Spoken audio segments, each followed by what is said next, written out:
My name is Tom Weingartner, 3130 Chinook Drive, Fairbanks 99709.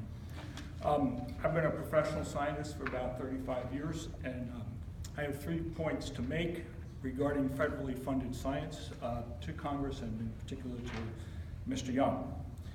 Number one, President Trump campaigned to make America great again with a promise to invest in the nation's infrastructure.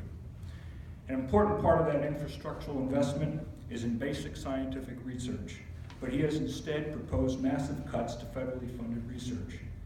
This research provides our nation with the knowledge needed to develop sound policies, new technologies, a highly skilled workforce, and a healthy and educated citizenry. Federally funded research is extremely efficient. More than 90% of the funding administered by the National Science Foundation and the National Institutes of Health go into research. Point number two, the President and several members of Congress mock climate science and the scientists engaged in these studies. Climate science is a complicated field that involves many scientific disciplines. Ignoring its findings put our nation at peril.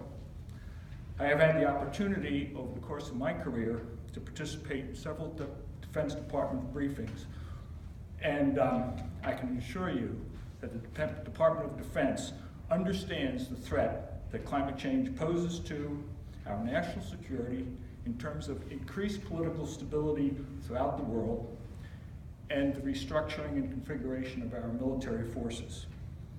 The attendant concerns associated with greenhouse gas emissions also threaten our economic infrastructure.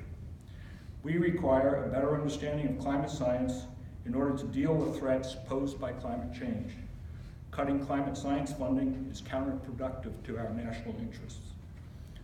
Point number three, mockery of climate science undermines our ability to deal effectively with this critical issue, diminishes our national prestige, and sends a signal to our youth that science is useless, that its findings can be ignored, and that there is no inherent value in pursuing it.